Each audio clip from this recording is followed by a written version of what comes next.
Добрый день, уважаемые коллеги. Мы сегодня проводим наш очередной Tumor Board. So, good afternoon, dear colleagues. Today we are holding our Tumor Board organized by the Russian Society of Oncourologists and with the support of American Eurasian Ecological Alliance. We will speak about minimal invasive kidney resection. And today we have the leading experts with us today. In the first place, our special guest, the chief serologist of Fox Chase Center in Philadelphia, Professor Alexander Kutikov, and our colleagues, experts, Alexei Kalpinsky, Dmitry Perlin, and Professor Shpot should also be with us, Mr. Evgeny Shpot, and we are also waiting for Professor Richard Greenberg. He will join if he can, because he's on vacation. I'd like to remind you that for those regions in Russia for which it is late at night, you will be able to watch the recording of this session on our website. The clinical case will be presented by Alexander Kutikov. I'm happy to give him the floor. Good afternoon, dear friends, dear colleagues. Thank you so much for the invitation. I see that Richard is with us as well. And I have several slides, so to start our discussion, and I will go through them, but you can just feel free to interrupt me. And also, what should be our tactics for patients with the kidney mass. So this is a small neoplasm and 4 centimeters and less. So with these patients, I think the main solution that you may choose, and not all of the experts agree to that. So what should be our decision? I will try to speak in Russian, but sometimes, I cannot do that. The translator will help me with that. Экран свой с вами, и вот. I'm going to share my screen. You may see everything, right? Okay, отлично. Значит, мы статью тут написали. So we wrote an article here with US and European experts. It was recently published, and I would like to mention that. So what are the factors that force us to make the decision? And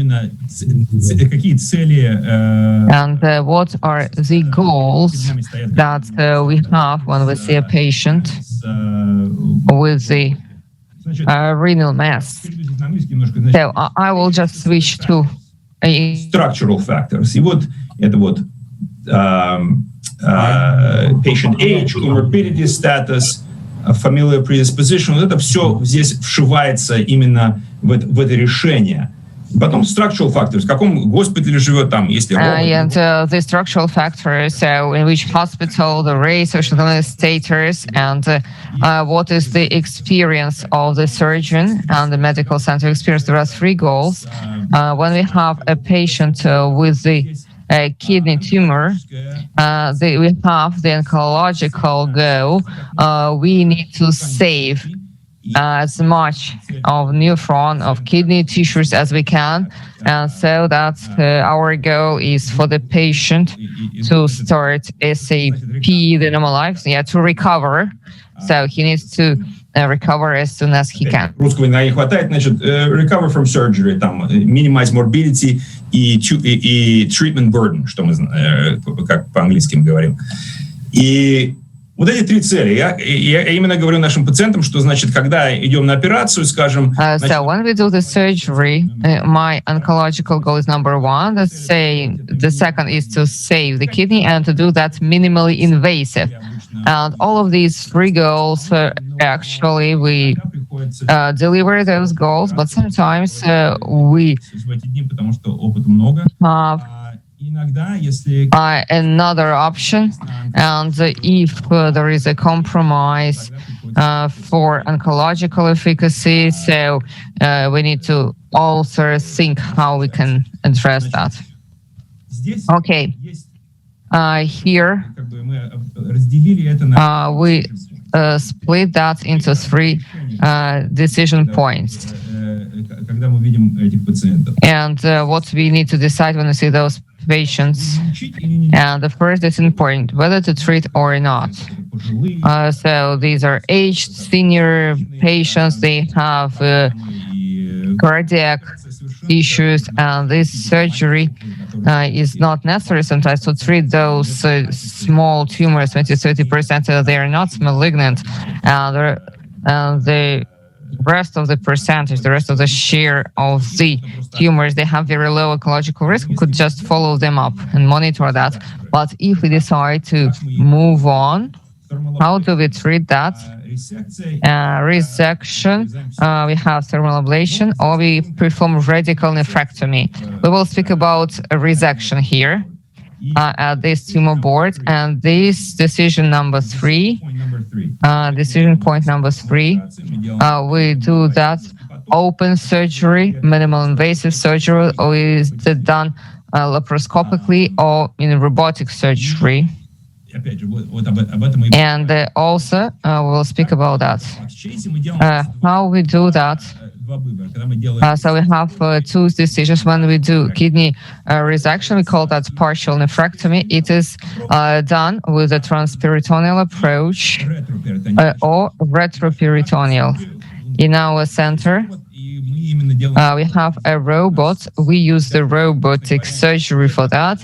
And we don't have the expertise like Dmitry, and all of these tumors, he can do that laparoscopically, and we do that with a robot. I do adrenal and radical nephrouretectomy, and but when we do the resection, so we do robotized separation and robotic surgery. So this is how we do it here, but this is retroperitoneal. So 30% of partial nephrectomy is done with this type of approach, and I will give more details about that. And retroperitonoscopic partial nephrectomy can be done when the person has colostomy, and we can avoid all of these scars. Inside, it's good to perform surgery with this with a retroperitoneoscopic approach when the tumor is at the posterior, it's posterior on the kidney, and it's behind the vein and the artery. It's posterior.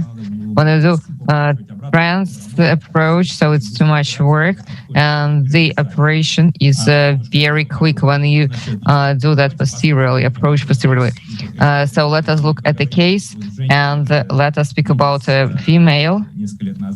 So that was several years ago, 49 years old, no comorbidities, no medical issues, has high BMI, but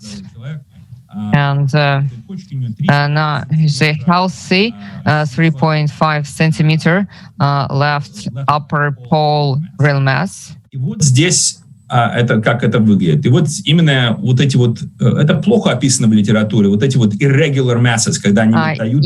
And you know, when you have irregular masses, it's not well described in the literature, and we call that big sign.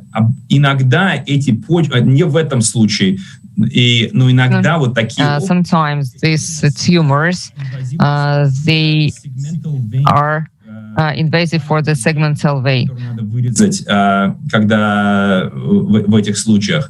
And here we need to be very, very careful when you resect such tumors, because you may just leave a small tumor in the kidney. Как бы здесь можно разделить это решение, как подойти. So this is the decision for the approach разных решений. Это modality, это делается. So it can be done laparoscopic or robotory, transfer retro, like ischemia, or clamp, segmental clamping, and some of the centers they love to describe that global ischemia and resection technique, and I've been writing about that and how it can be resected. Скажу по-английски margin,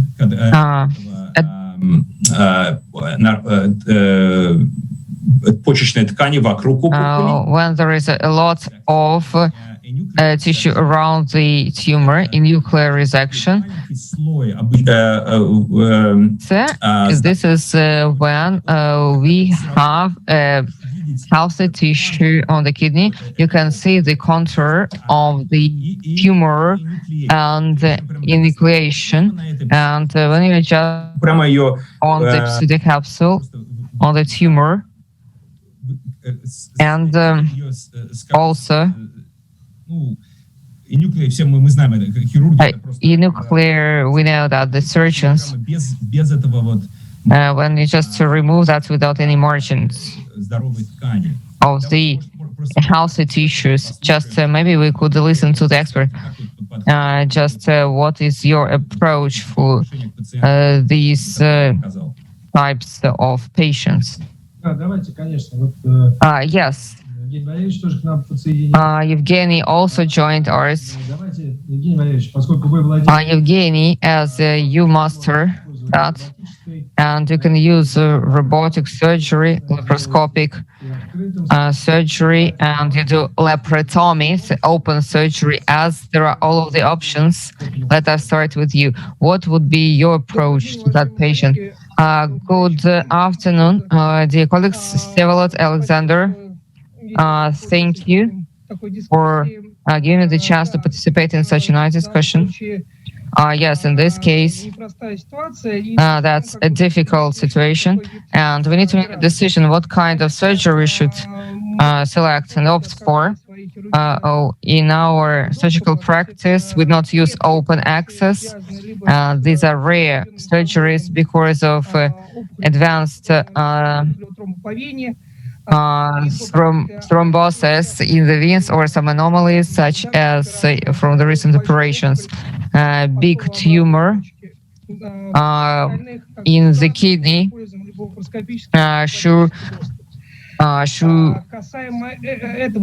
or shoe-like. And as for this type of tumors, the upper pole segment tumor in posterior localization is one of the most difficult localization, and retro, it's not always convenient. If we take the retroperitoneal access to get to that segment, it's not so convenient. We will not get the complete control of the wound surface.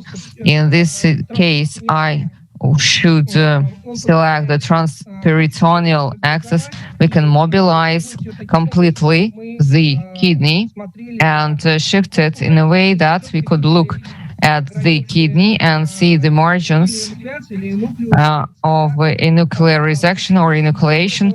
Why? Why it is so important? Because in our practice, we use the enucleation technique so that we can see the vessels near the tumor for do intraparenchymal clamping, and in case of ischemia, we clamp each vessel with this help of small clamps or bipolar coagulation. We need to clearly see the surgical area and access, which I will say transperitoneal. As for ischemia, we try to use a zero ischemia technique, but that's not our goal. And we try to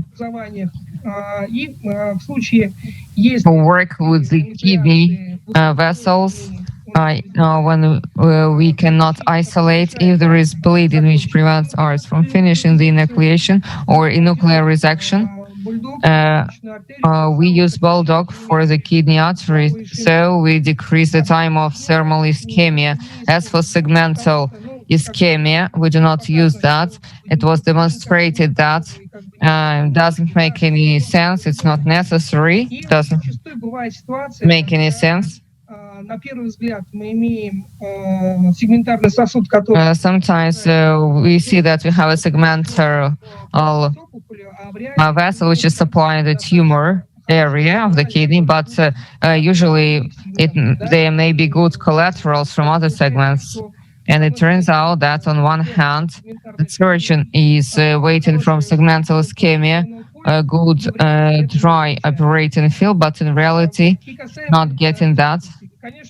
As for the techniques, we try to use enucleation technique or enuclear resection. So there is a difference, but very slight, with the maximum preservation of kidney tissues. When we do the classical resection, when we need to remove the upper pole or the lower pole of the kidney. Thank you very much. Dmitry, just briefly, laparoscopic open retroperitoneal and ischemia. Well, yes, I agree with almost everything what Evgeny said. It's easier for me. I do not have a choice between robotic, non-robotic, and I have the Da Vinci robot. So, and as for the access, here the surgical approach and laparoscopic and well, this is the upper pole. Retro is not so convenient. Transperitoneal is not so convenient as well. So in this case, we'll have to mobilize the upper pole in this case, so that we have the required angle.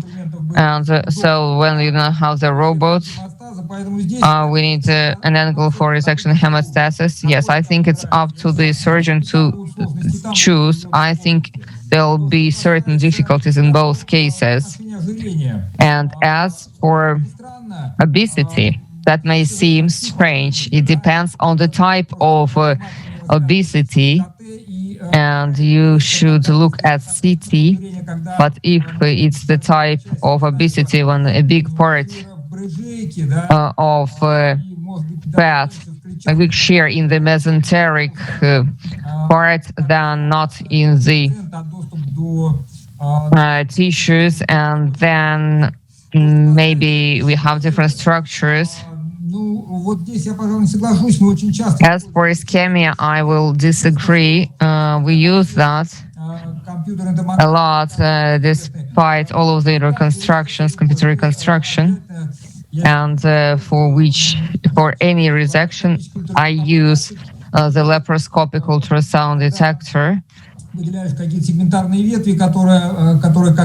And when there are some segmental branches, which seems that it is supplying the tumor, you look at the test, whether there is no blood supply or a significant decrease in the blood supply, and then you use segment by segment ischemia, and very frequently, we do that off clamp.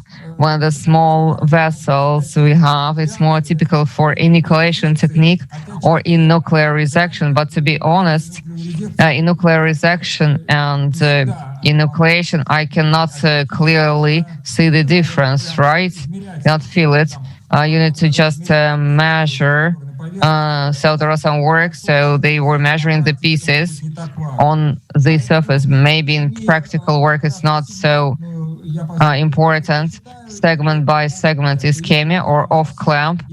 And if something is happening during the surgery, bad visibility, and there is a tumor with that ton that Alexander showed to us, maybe you just have to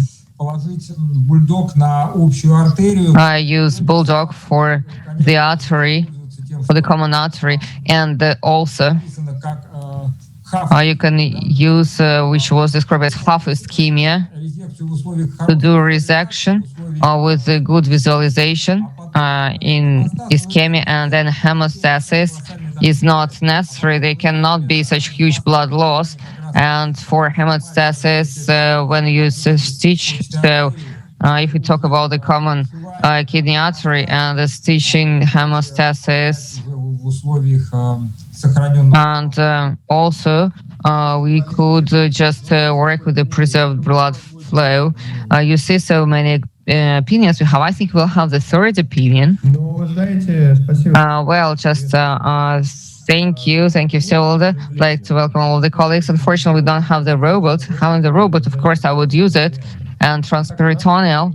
But in our clinic, we do laparoscopically transperitoneal more, and I would choose that. As for ischemia, well, I usually do the total global ischemia, and when we see a vessel in the tumor, we can do segmental. If you see that arteries, but inoculation or nuclear resection, it depends on the renal score, and laparoscopic transperitoneal. Alexander, three experts, three different opinions.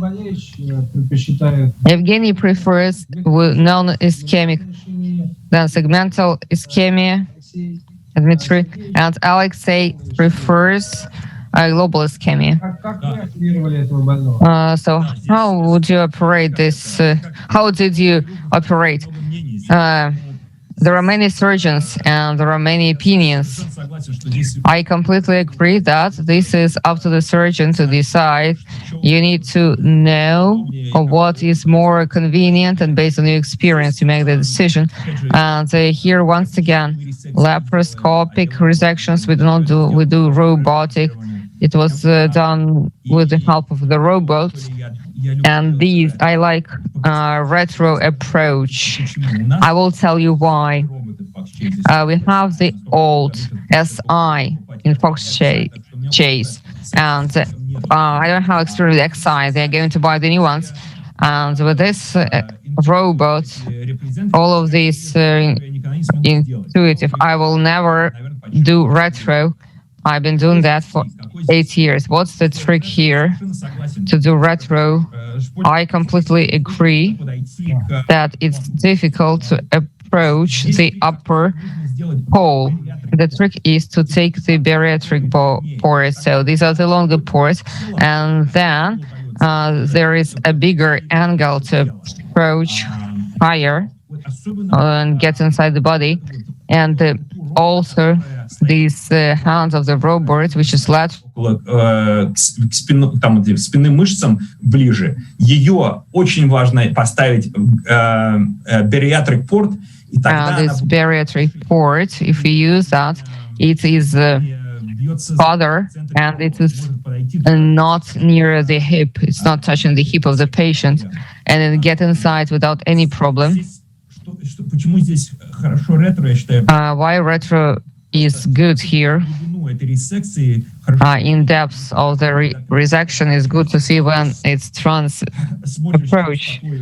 You can hear, and that's difficult to see even with a 30-degree lens. You need to move and turn the kidney a lot. As for ischemia,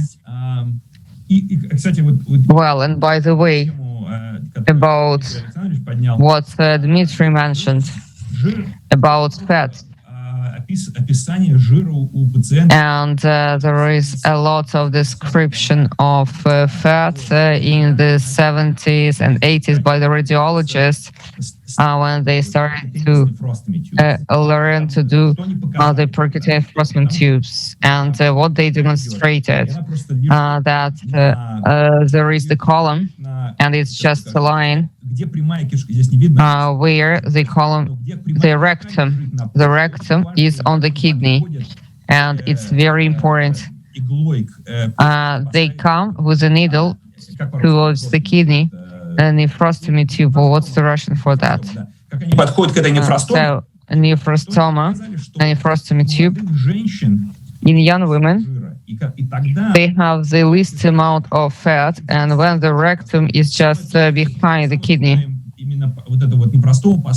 And that's difficult to use to install that nephro tube when there is not enough fat. And with the age, women accumulate the subcutaneous fat, and in kidneys, usually around, females not have enough fat.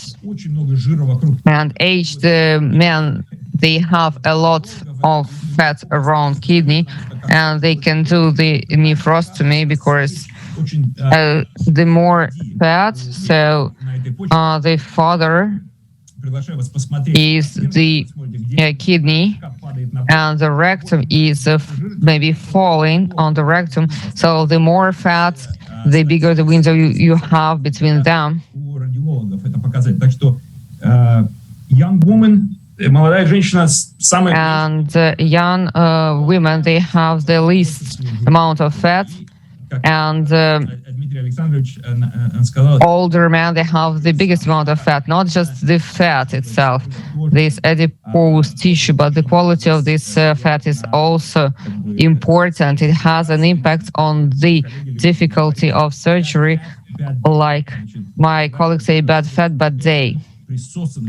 When this fat is sticking to the kidney, and young woman retro was not so difficult. About ischemia, I'm writing a lot about that. Several years ago, that was very sexy to do segmental ischemia. What these articles do not tell us, and we know that as surgeons, when we have this lateral tumor on the kidney, there is a lot of collateral tissue, and segmental ischemia is difficult. Can you see? Can you see where I'm pointing at? When the tumor is lateral, I believe segmental ischemia is very difficult because it's anterior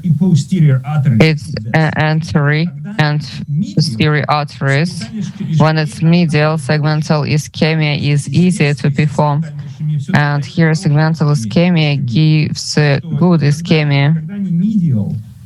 When they're medial, when you can just or do the segmental ischemia, especially for people who have onto something else. And when you have this exposition, when they are sitting on the lateral portion of the kidney, at least in my experience. Потом насчет resection. Based on my experience, as for resection, so there are lots of debates and resection or enucleation. I completely agree that sometimes it's difficult to understand whether it will be resection or enucleation. And if you have time, I will just develop on that. And we will go into speak about resection techniques and what's their impact on the quality of the surgery. Let me show the video how we did that surgery. Так, здесь. Ага, вот. Так.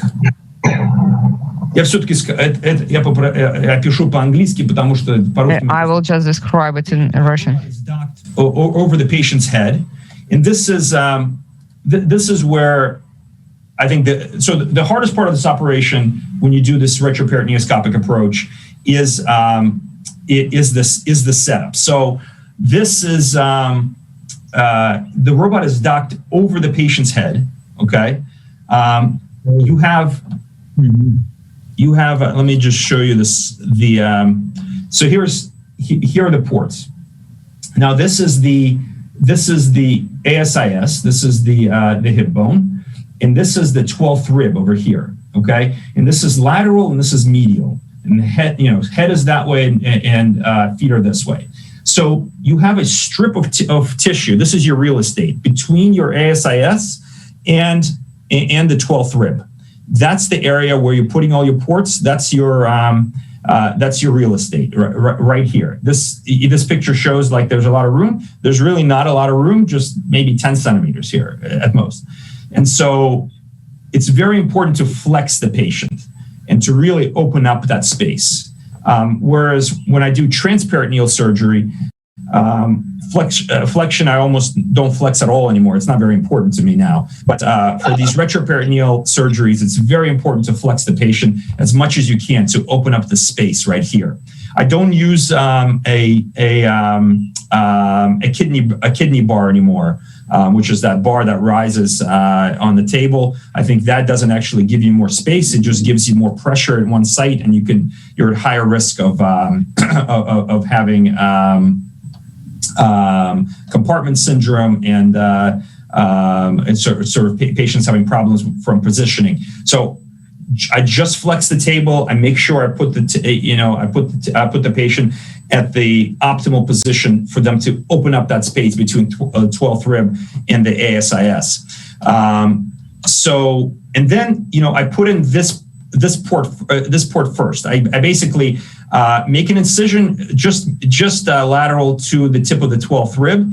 And now these days in an older patient, especially a female patient with not a lot of musculature, you can basically put your whole finger in without much resistance and get right into the retroperitoneum. For somebody who's younger, who's got better fascia, I take a Kelly clamp and I just pop in and I spread a little bit.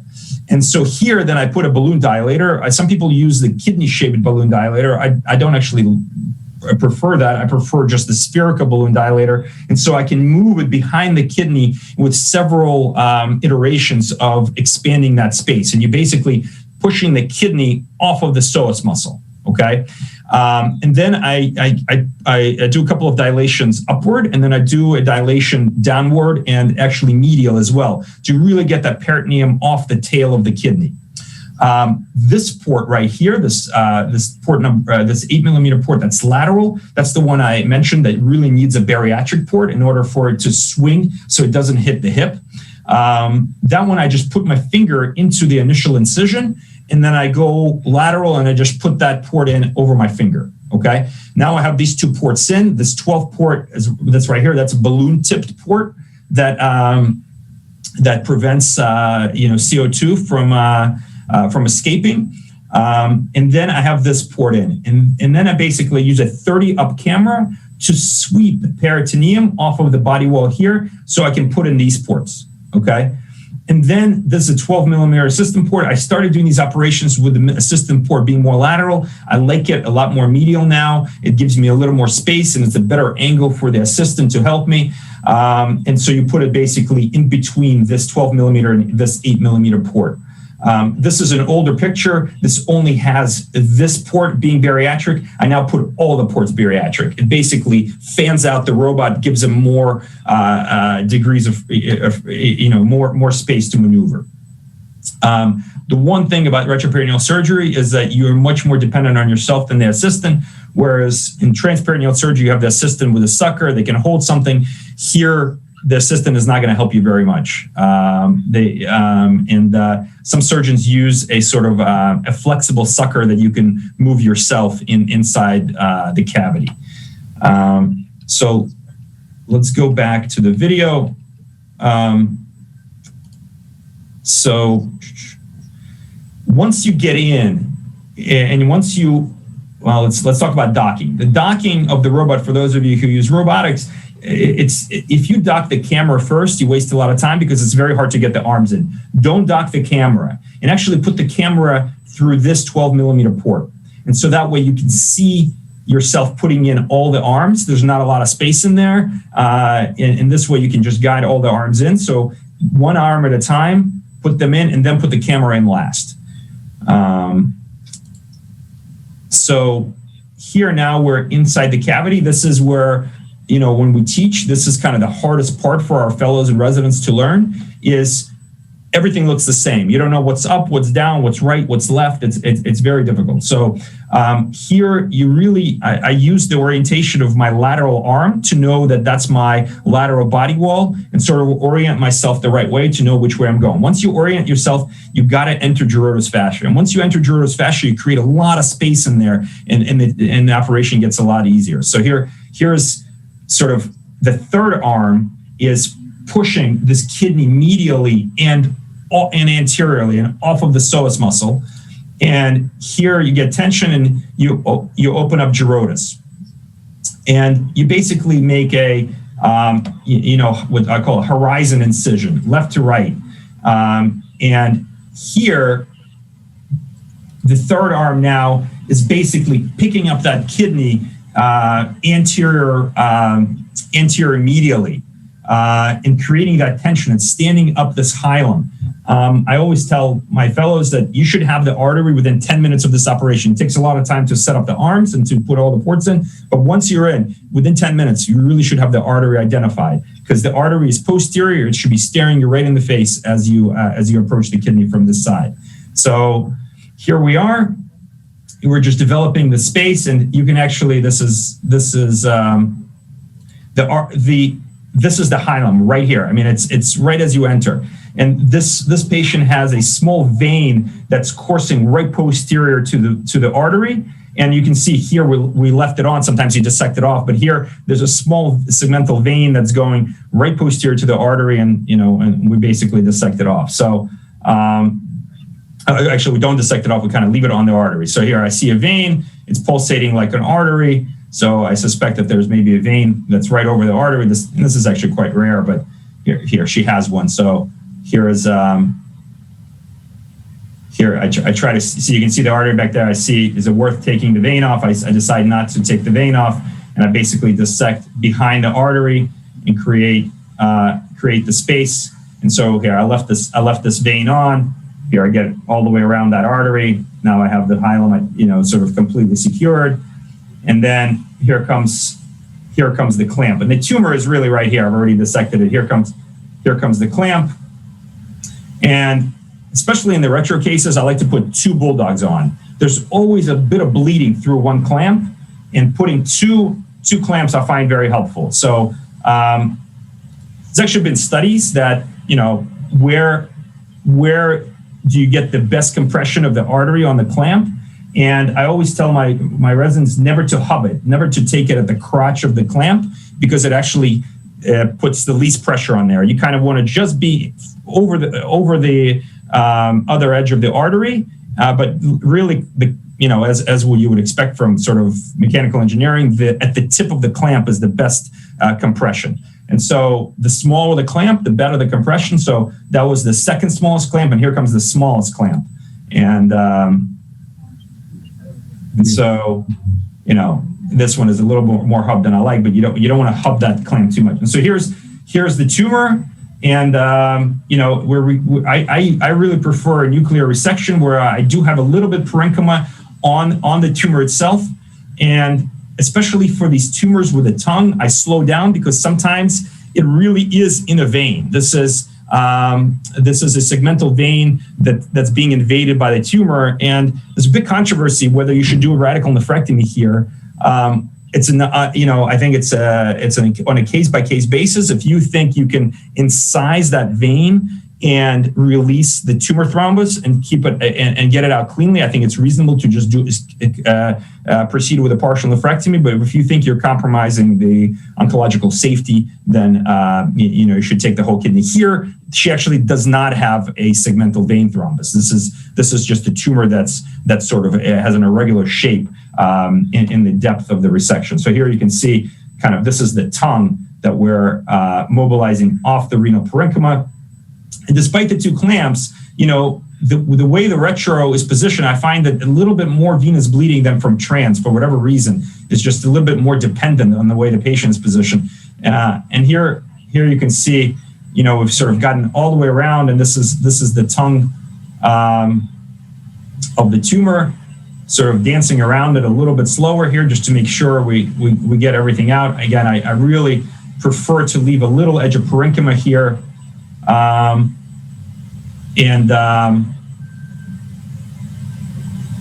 This is basically done. So I don't show the rhinorrhaphy closure. Again, everybody has their own preferences. What I usually do is I use these Vloc sutures, which I think, I a lot of times allow my trainees to sew this down. It just helps with the integrity of the closure. But I think that's it. So let's see. I do a deeper layer of 3/0 suture, make sure that has good integrity, and then I unclamp, как описывали мои коллеги. Потом можно просто... As my colleagues just described, we could remove the ischemia, that we should not hurry, and then we see what are the arteries that you stitched and or not, and then to do that off clamp without ischemia. Давайте обговорим, может быть. Maybe we could discuss that approach. Professor Matveev, how much time is left? Do we have time left? 20 minutes we have for sure. Great. Those just approaches. There are comments, questions, dear colleagues. There is one question in the chat to all of the experts. Do you use 3D reconstruction, 3D planning before you make the surgery? Is it helpful?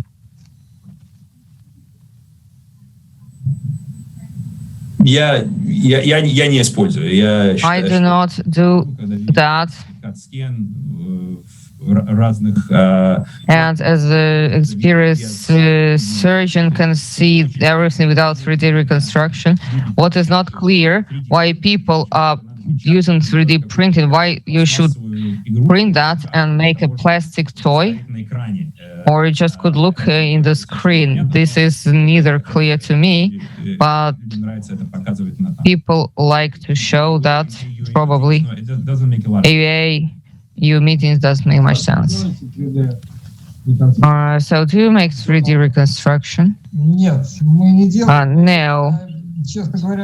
But to be honest, of course, we do not make any 3D printing. I think that's in the heart. I agree with Alexander. And also, Alexander calls that experience of the surgeon, but this is internal brain 3D planning and no 3D printing, no planning, but we use, even for situations which seem simple, we use ultrasound control intraoperatively, and the margins of the tumor, they seem nice, and this sun that Alexander mentioned, to see it. And then I agree with Alexander that segmental we cannot always do. This is what we would like to do, but sometimes it's not enough. And there are some areas where you need two segmentals, and this is almost complete ischemia. And also it's happening in the heart, and then intra-operative ultrasound. What would you say? And we use 3D a lot, and we did over several thousands of 3D for our patients, 3Ds. But if it's a small mass, 3D is not always necessary. О самых таких сложных образованиях, там, we have 10, 11, 12 masses which are inside the sinus type tumors, the search of the window to get access to the tumor, to figure out whether it will be anterior, posteriorly, and to see what are the vessels nearby, and alter the structural elements. And another important point, we have an expert for 3D, and also we need to see the renal system, calyces pelvis system, and also when we have CT, in CT we find additional small masses of the kidney, and also during the operation we prove that. And I don't want to say anything bad about our fellow radiologists, but often we have the case when in 3D we find small tumors, several millimeters, 3-5, in the kidney. And our principle is that we always need any information. As for the being just a toy doesn't give any help to the patient. And Alexei, what do you think? We not use 3D model and 3D printing. I think CT is quite enough.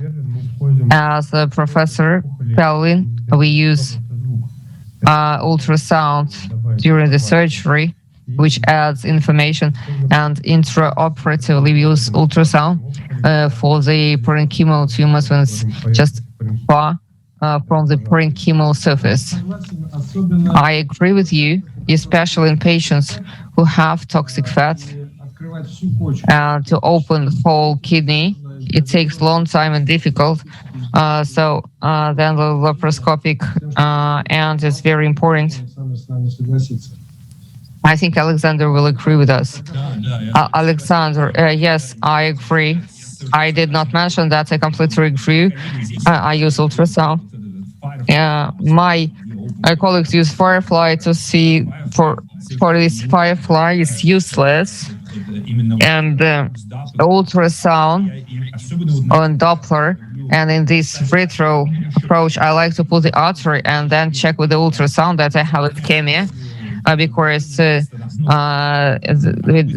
this blood is filled if you don't have good ischemia.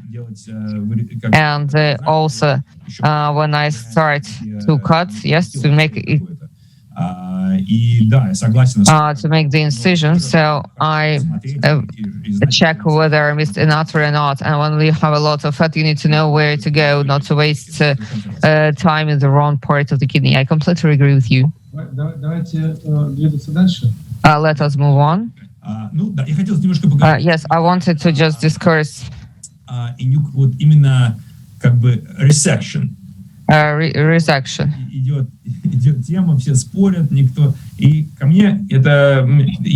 Everybody is arguing. And when I was a resident, because I was in Fox Chase, I wrote the article, enucleation in the University of Pennsylvania. Everybody used enucleation. And there were a few articles in the US about enucleation. And Dr. Minerini approached me. They have the center in Florence, and they are very advanced in that.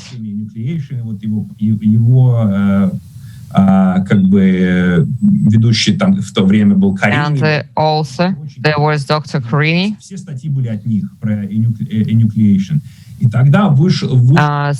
they wrote articles about enucleation, and there was European guidelines. And they did not say that enucleation was a safe approach, and they had to make resection with the part of healthy tissue of kidney. And we started to talk to I started to talk to him, and then how we can convince people that inoculation is safe, and that is a good approach. That's a good approach to that problem. I told him we need to demonstrate that whatever people say, all of the people that say you must have a layer of healthy tissue on top of the tumor, people always do inoculation, so they do. And we came up to that system. This is SIB, surface intermediate base. When you make the resection, you just can look at the tumor which was resected and give this score, how much tissue is left on the tumor. And this is on pathology what the surgeon visually sees. It's in line with what the pathologists see under the microscope. And we published that in 2015, and 16 centers across US and Europe said the following: do that as you like, and just take notes of your SIB score. And what was the result? The zero score at the base. Base is in the depth of the kidneys, 46%. Whatever people say that this like inoculation, that they make resection, anyway, the surgeons would often do inoculation in the depth of the tumor, and there is no tissue of a healthy kidney. Inoculation is very common.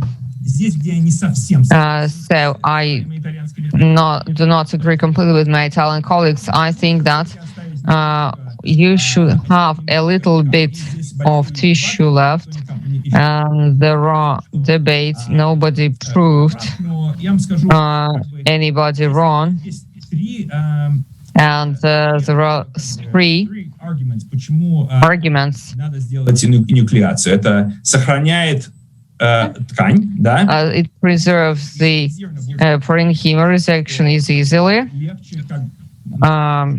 Можно лучше видеть сосуды. Our colleagues said that we can better see the vessels, and inoculation is safe. Maybe it's less complications.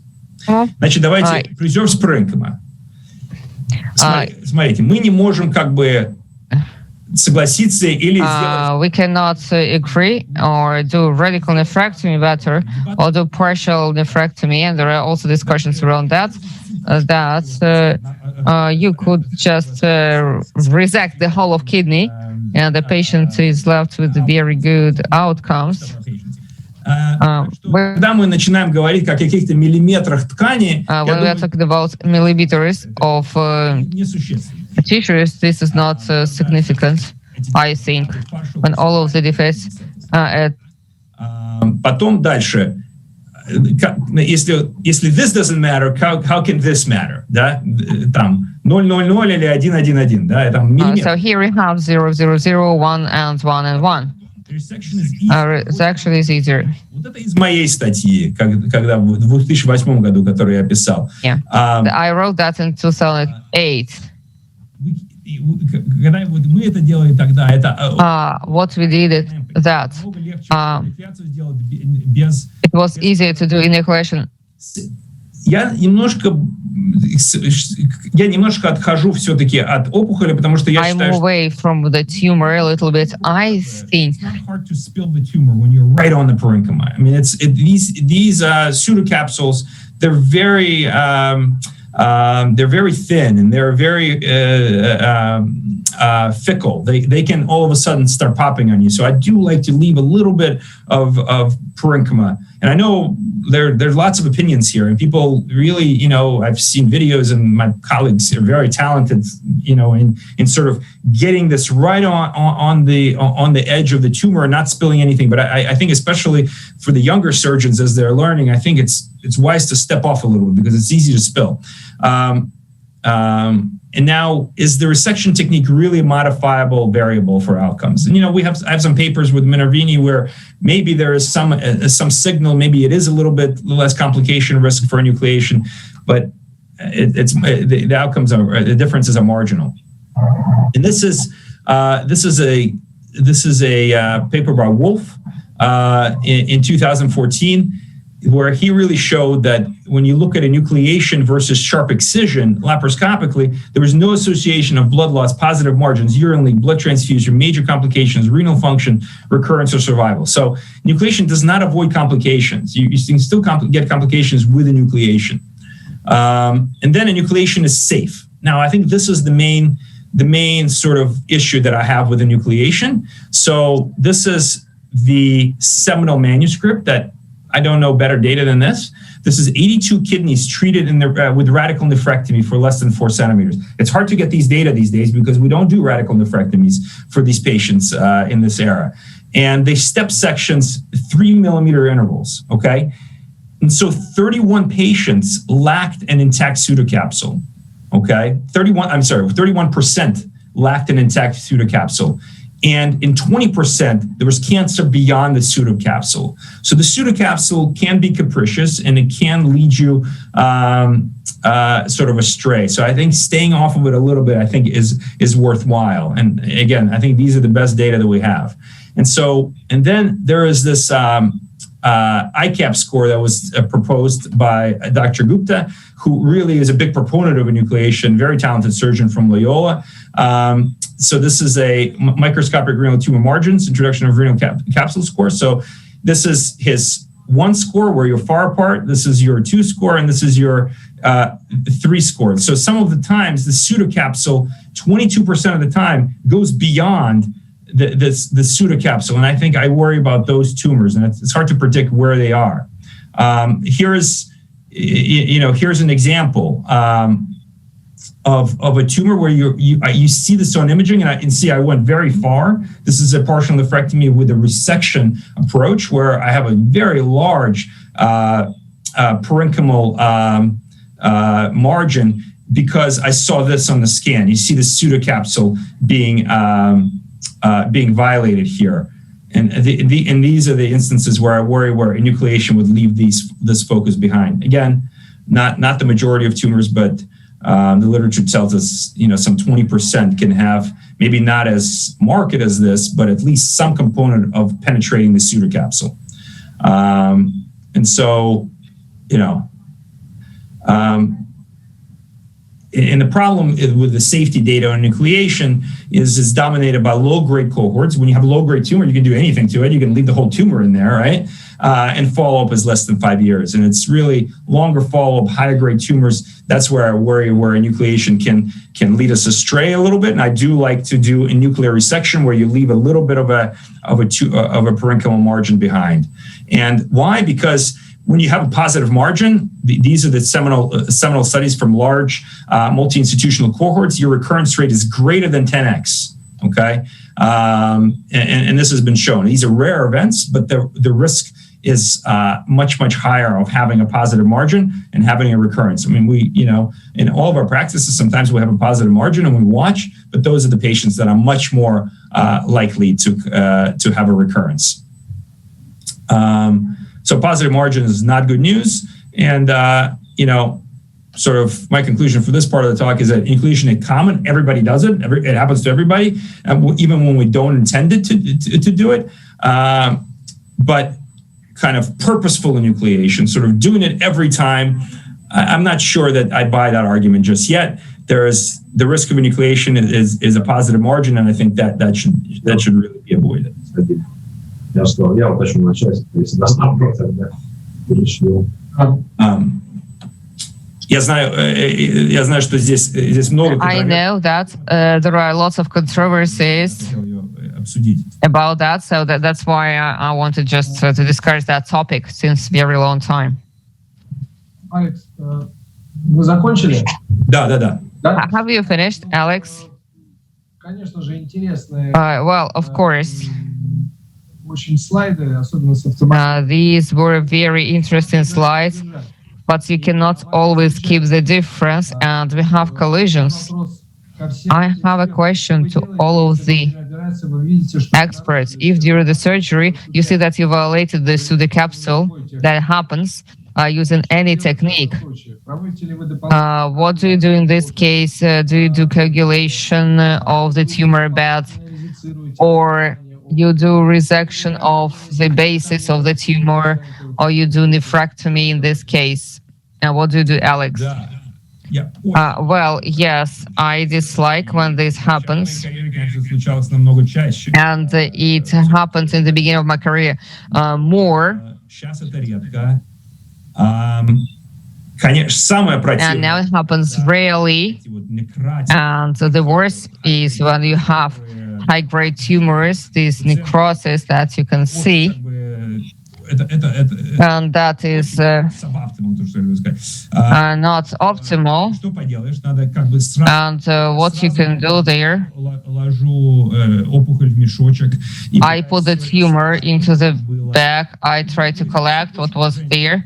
I cannot resect the whole tumor. It doesn't make any sense, because what happened, it happened. Yes, so the calculation, yes. So the best is to avoid. And you use the scissors, and you stay there, and then you go wider with the wider resection.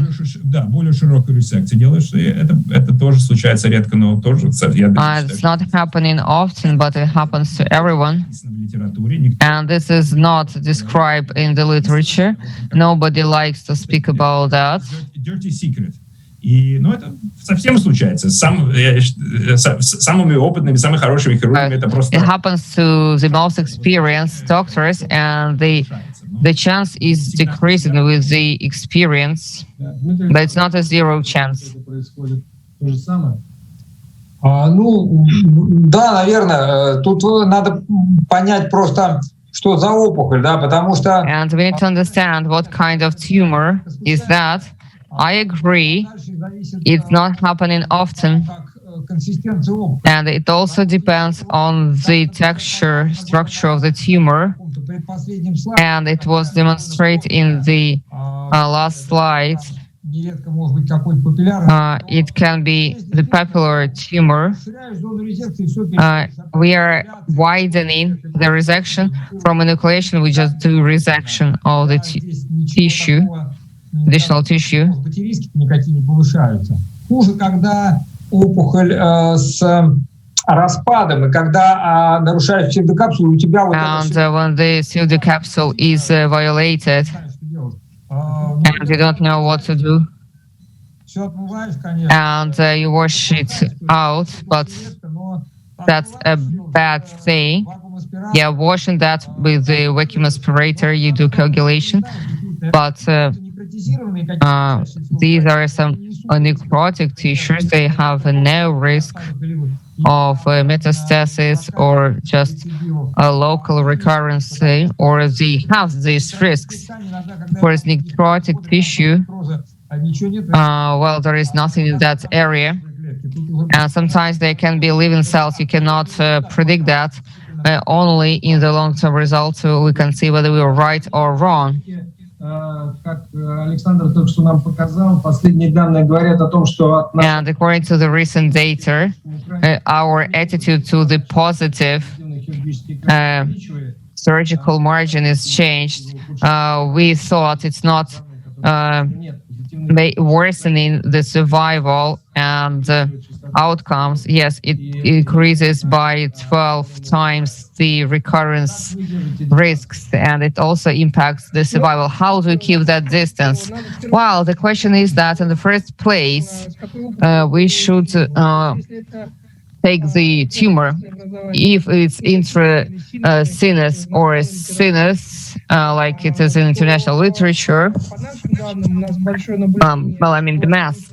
And we had a group where we compared the classic resection technique for sinus masses and enucleation technique.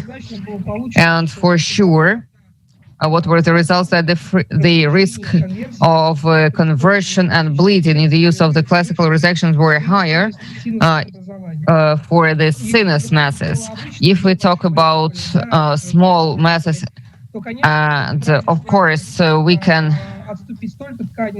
have the margin which is convenient for us. We should not fight for those millimeters and go on top of the capsule, and that doesn't make sense.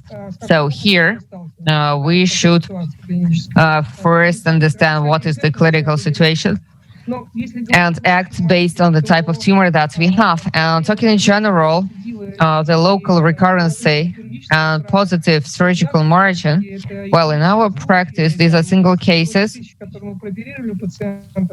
And from thousands of patients operated, if we take the recurrency rate, it won't be more than 20 patients. And what is more interesting, and patients to whom we did resection, not nucleation, for big masses, big neoplasms. When because of some reasons we did the organ sparing surgery, for example, exceeding 7 centimeters, the tumors. And as Alexander mentioned, that was because of the segmental vein spread. So there were some tissues in the segmental vein, and there may be recurrence because of that. And usually we don't have such a problem. As for a violation of integrity of the capsule during nuclear resection, nucleation, yes, there is such a problem, but we can address that. We change the instrument, we take the scissors, the cold instrument, and then we also take a margin behind the capsule, and the coagulation, yes, we use that as well, but mostly hoping that there'll be some incremental thermal action on the tumor, on the kidney. Yes, we are a little bit pressed for time. Then there is a question to Alexander in the chat. I will give that question to Alexei, and Alexander will answer. How often do you have conversion? You need to do an open surgery, and how often it's happened in your practice, and do you train your residents to do that? For minimal invasive surgery, if it's necessary. Alexei. Open surgery, rarely. Several years I did not do that. That was when we were mastering the techniques. As for training the residents, yes, of course, we have a stage-by-stage training, but I think we should not train on that. You mean conversion? Are the residents ready for quick conversion? Yes, so if we see there is bleeding and the surgeon cannot manage that, it's easier to open and save time. Everybody is trained on that. Open resections we do only if there is one kidney difficult localization, but that's kind of very rare. Alexander, how do you train your residents? Yes, I can say that in the US we have a problem. We don't do open surgery, and the residents, they don't know how to do open surgery, and just we have open surgeries here. We are talking open, yes. We say open surgeries, and well, we do sometimes open surgeries for the kidney conversion. It's slow. The last time, just I'm trying to remember, maybe I tried to master those retro approach, and the robot could not approach. I would do the open surgery for them. I would anyway do the open surgery, and I didn't want to have the transperitoneal approach, but now it's so convenient with those robotic surgeries. When you do laparoscopy, robotic surgery, and the vein is broken, when you open, you have much more bleeding compared to laparoscopically. The pressure of CO2 is helping. So that's very rare. And as a surgical trainee, that's a problem because and the young students did not make open surgeries, and that becomes a problem. Александр, у вас еще есть что сказать нам? Нет, все, спасибо большое. Да. Ричард Гринберг показался и исчез. So, Dr. Greenberg, he appeared and disappeared, so Richard disappeared. So I just wanted him to comment, but I cannot see him in the screen at least. Ричард, вы с нами? Richard, are you with us? Похоже, нет. Seems not. Well, then I think we had a very exciting tumor board with very interesting discussion of the main points, important points for making the decision about the approach, surgical approach, how we are going to do the kidney resection, whether we will choose open, minimally invasive or robotic surgery.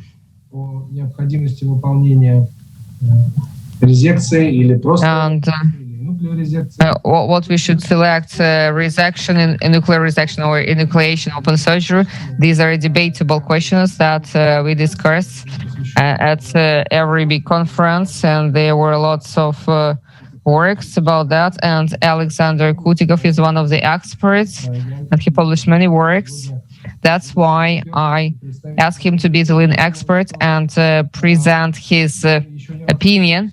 I think we are going to meet more, and I hope there will be much more. Many of us. I would like to thank all of our experts: Alexander, Dmitry, Evgeny, Alexei, and Richard Greenberg. I hope that he heard us. Richard, just thank you for being here at least for 1 second. And I would like to wish a good day to everyone. I'd like to thank Sophia Michelson, the director of the American Eurasian Alliance of Oncology, and to support our tumor board and all of the members of the Russian Society of Onco-Urologists who were present with us, and all of the participants of the conference. Thank you very much. I'd like to remind you that we can watch the video of tumor board starting from tomorrow on the website of the Russian Society of Onco-Urologists. And see you soon. Thank you for the invitation. Alexander, thank you so much. Спасибо. Спасибо.